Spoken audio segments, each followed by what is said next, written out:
और भी याद आ रही, सीना दिल नहीं भरता ना अपना, तो अपना पीर ऐसा है,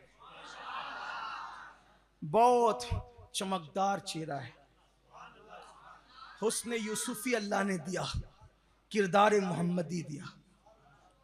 आखिरी मुनासबत बयान करके बात खत्म करता। देखना, बैतुल मुकद्दस अहले किताब के कब्जे में था। पहली मर्तबा आजाद उनको उन लोगों ने कराया जो रसूलुल्लाह के हाथ पे कलमा पड़े थे। थक गए आपने? जो हुजूर के हाथ पे कलमा पढ़ते हैं वो बैतुल मुकद्दस को आजाद कराते हैं। कब? दौरे फारूकी में। ठीक, कौन है आजाद कराने वालों में? खालिद बिन वलीद, अबू उबैदा इब्नुल जर्राह वगैरह रिदवानुल्लाहि ताला अलैहिम अजमईन। ठीक, पहली बार बैतुल मुकद्दस को फतह किया जिन्होंने हुजूर के हाथ पे कलमा पढ़ा। दूसरी बार बैतुल मुकद्दस को उन्होंने फतह किया जिन्होंने सरकार गौसे आजम के हाथ पे बैत की। उधर उनके तरबियत याफ्ता बैतुल मुकद्दस आजाद कराते हैं, इधर इनके तरबियत याफ्ता बैतुल मुकद्दस आजाद कराते हैं। हुजूर अलैहिस्सलाम अफराद साज, इंसान साज बनकर तशरीफ लाए थे। आका फरमाते हैं बोइस तो मुअल्लिमा, मैं मुअल्लिम बनाकर भेजा गया हूँ। और किस लिए? अखलाक हसना की तकमील के लिए आया हूँ। यानी हुजूर इंसान बनाने आए थे, हुजूर अच्छे इंसान बनाने आए थे। हुजूर अलैहिस्सलाम ने 23 साल की कलील मुद्दत में 1,24,000 कमो बेश टीम दी दुनिया को बनाकर संवार कर इनकलाब के लिए। सरकार गौसे पाक ने 33 साल तक मदरसे में पढ़ाया, हजरत शेख हम्माद के मदरसे में पढ़ाया, और उस मदरसे में पढ़ाया तो हुजूर गौसे पाक के मदरसे से एक साल में 3,000 उलमा फारिग होते थे। कितने उलमा? 3,000।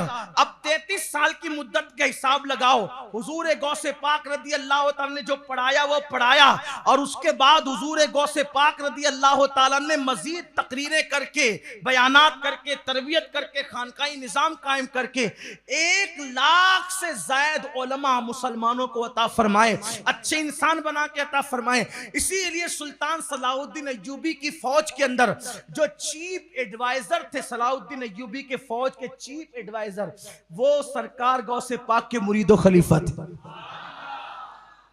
और 80% या उससे कुछ कम हुजूर गौसे पाक के मुरीदीन थे, उनके तरबियत याफ्ता अफराद थे।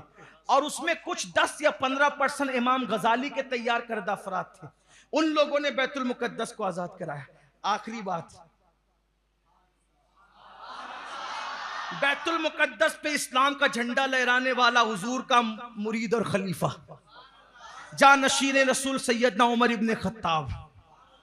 दूसरी बार बैतुल मुकद्दस पे परचम लहराने वाला गौसे पाक का मुरीद सुल्तान सलाहुद्दीन अय्यूबी। कौन है? कभी पता है? लोगों को सलाहुद्दीन अय्यूबी बहुत याद रहता है। पता है? मुसलमान ईमान दिया मेरे गौस ने उनको, उनके खानदान को। पढ़ दूं वो बात? एक बार एक राहिब बगदाद शरीफ आया, और बगदाद शरीफ आकर, ये राहिब कहते हैं ईसाइयों के मजहबी पेशवा को, उनके मजहबी रहनुमा को राहिब कहते। आया और लोगों से कहता था कि तुम्हारे नबी के एक हदीस का कोई जवाब नहीं दे पाता है। तो लोग गौस पाक के पास है। गौस पाक बहुत बड़े आलिम थे, अदीब, खतीब, मुफ्ती, मुज्तहिद। कुछ लोग ये भी कहते हैं, ये बात मेरे कानों में सुनने आ रही, पता नहीं लोगों को क्या हो गया, वो मुजद्दिद नहीं थे। अल्लाह के बंदो, उनको मुजद्दिद के तराजू में क्यों तोलते हो? क्या बला आ गई है? क्या हो रहा है? कुछ समझ में नहीं आता। अरे थे नहीं थे, तू क्यों उसके अंदर जो है वो अपना बीच में मुंह डालता है? अपनी औकात के मुताबिक हम बात करें, अपनी हैसियत जितनी बड़े आकाओं को तोलना ना अपना क्या करते हैं लोग। हुजूर गौसे पाक के कदमों में हजारों मुजद्दिद, हजारों मुजद्दिद की बात कर रहा हूं, हालांकि हजारों हुए नहीं, हजारों मुजद्दिद। क्यों? इसलिए कि मुजद्दिद हर सदी में आएगा। मुजद्दिद उसको कहते हैं जो दीन की तजदीद करे, तजदीद का मतलब कपड़ा मैला हो गया धो दे, नया कर दे, मैले को धुला कर दे, पुराने को नया कर दे। क्या है ये? पुराने को नया करने वाला, पुराने को नया करने वाला। और कयामत तक मुजद्दिद आएगा, लेकिन दीन को जिंदा करने वाला मुहय्यिद्दीन है। अब कयामत तक कोई मुहय्यिद्दीन आ नहीं सकता। इसीलिए तो गरीब नवाज कहते हैं कि इंसान ने मुर्दा जिंदा किया, अब्दुल कादिर ने दीन जिंदा किया। इसीलिए लोग अब्दुल कादिर को मुहय्यिद्दीन कहते हैं। मुजद्दिदे दीन तो कयामत तक आएंगे, लेकिन मुहय्यिद्दीन अब कभी नहीं। कहां मुहय्यिद्दीन और कहां मुजद्दिदे दीन? ऐसी बात ना करो, इस तरह की बात न किया करो। तो बात दूर निकली। क्या अर्ज कर रहा था कि एक राहिब आया ईसाई, और उसने कहा एक सवाल का जवाब कोई दे नहीं पा रहे। लोग आए गौस पाक की, क्या बात है? बोले एक हदीस है कि मेरी उम्मत के औलिया बनी इसराइल के अंबिया की तरह हैं। उलमा उम्मती का अंबिया बनी इसराइल, ठीक? अंबियाए बनी इसराइल, मेरी उम्मत के उलमा बनी इसराइल के अंबिया की तरह है। तो कहा इसका पूछना है कि ये कौन सा तुम्हारा आलिम, मुझे जरा लाओ गौस पाक के सामने, ये हदीस समझाओ। का मतलब क्या चाहता है तू? का बनी इसराइल के अंबिया की तरह तुम्हारी उम्मत मोहम्मदिया के उलमा का, इससे मुराद हर आलिम नहीं है, आलिम रब्बानी है ना। और वो सबके पास पहुंचा था, जाहिर वालों के पास भी, इसलिए उसको जवाब नहीं मिल पाया। लेकिन आया किसके पास? आलिम रब्बानी के पास है, ठीक। इससे मुराद इमाम गजाली ने औलिया अल्लाह भी लिया है।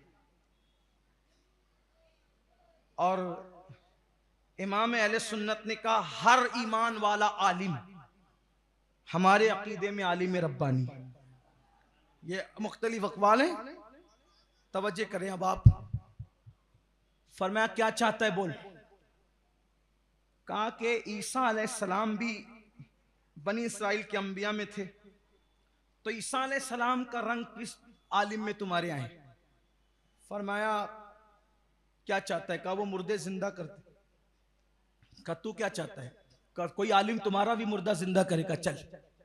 कहां चलता है वो अब वो चैलेंज जो होता है ना, तो आदमी बहुत ज्यादा उसमें डीप करता है। तो वो एकदम पुरानी कब्र पे ले गया गौस पाक को। कहा अगर ये पुरानी कब्र है, इसका मुर्दा जिंदा करें। आपने कहा ईसा अलैहिस्सलाम क्या कहते? कहा कुम बिइज़्निल्लाह। तो आपने फरमाया कुम बिइज़्निल्लाह। जैसी का कुम बिइज़्निल्लाह तो वो कब्र फट गई, मुर्दा उससे बाहर आया। आपने कहा अस्सलामु अलैकुम। उसने कहा क्या कयामत आ गई? का कयामत अभी नहीं आई है, ये इसकी जो है ना, ये इसने कहा मुर्दा जिंदा करने को हमने कर दिया। तो कहा कि तू किस दौर का है? उसने कहा मैं दानियाल अलैहिस्सलाम के दौर का। किसके दौर का हूं? फरमाया कयामत अभी नहीं, जा अंदर जा। अंदर गया, कब्र बराबर हो गई। अब वो राहिब मुसलमान हुआ, तो उसके साथ जितने लोग थे वो सब मुसलमान हुए। उन्हीं मुसलमान होने वालों में सलाहुद्दीन अय्यूबी के अब्बा भी थे, और वो फिर गौस पाक के मुरीद हुए। जब सलाहुद्दीन छोटे से थे तो गौस पाक के पास लाए, हुजूर इसको भी मुरीद कर लो, मेरे बच्चे को भी मुरीद। उनके बाप भी कादरी थे, वो भी कादरी थे, और सलाहुद्दीन अय्यूबी तो डबल कादरी थे, क्योंकि बचपने में गौस पाक के मुरीद हुए थे। तो जवान होने के बाद गौस पाक के साहबजादे उनसे कहा कि हजरत एक बार और मुरीद कर लो। पहला बच्चा था, अब जवान हो गया, अब समझदार हो गया हूं, अब आपके वालिद तो पर्दा फरमा गए मुर्शिद गौस पाक, तो आप भी मुरीद कर लो। तो बचपने में, जबकि छोटी उम्र थी सलाहुद्दीन की, देखो बच्चों को अल्लाह वालों से मिलाया करो, पता नहीं किसका हाथ बिगड़ी बना दे। हाँ, दुआएं बहुत काम करती, इसलिए अपने बच्चों को अल्लाह वालों के पास ले जाया करो और उनसे दुआ दिलवाया करो। तो सलाहुद्दीन के वालिद ने कहा हुजूर इसके लिए दुआ कर दो। तो सब बच्चों के सर पे हाथ फेरते हैं, मुर्शिद गौस पाक ने उसकी गर्दन पे हाथ फेरा। फरमाया तू बहुत बड़ा आदमी बनेगा। फरमाया तू बहुत बड़ा, अल्लाह तुझसे बड़ा काम लेगा, बहुत बड़ा आदमी बनेगा। तो सलाहुद्दीन अय्यूबी के साथ किसकी दुआ थी? गौस पाक की दुआ। सलाहुद्दीन अय्यूबी जिसको कहते हैं ना घुस जाने वाला आदमी, हजारों में घुस जाना, बिल्कुल जिसको मालेगांव की जबान में हम कहें ना घुस के पढ़ाने वाला आदमी। हाँ, हजारों में घुसे, लाखों में, मैं मजाक नहीं कर रहा हूं लतीफ, वाकई ऐसा, यानी जिसको मरने का कोई खौफ ही नहीं, जिसने अपना कफन खुद तैयार कर रखा था बस, लेकिन जख्मी होते थे अच्छे होते थे, जख्मी होते थे अच्छे। किसी की तलवार सलाहुद्दीन की गर्दन तक जिंदगी में कभी ना पहुंच सकी। जब बिस्तरे मर्ग पर थे, विशाल पर बहुत करीबी लोग बैठे हुए, देखा सलाहुद्दीन पूरी जिंदगी तुम मर्दों की तरह, शेरों की तरह बेजिगरी से लड़ा, पीठ पे घाव आए, पेट पे आए, सीने पे आए, हाथों पे, पैरों पे, लेकिन तेरी गर्दन कभी नहीं कटी। सलाहुद्दीन ने कहा कैसे कटती, मेरे मुर्शिद गौसे आजम ने मेरी गर्दन पे हाथ फेरा था। जिस गर्दन पर गौसे आजम का हाथ लगा हो, उस गर्दन को कोई तलवार कैसे काट सकता। ये मुर्शिद गौस पाक है।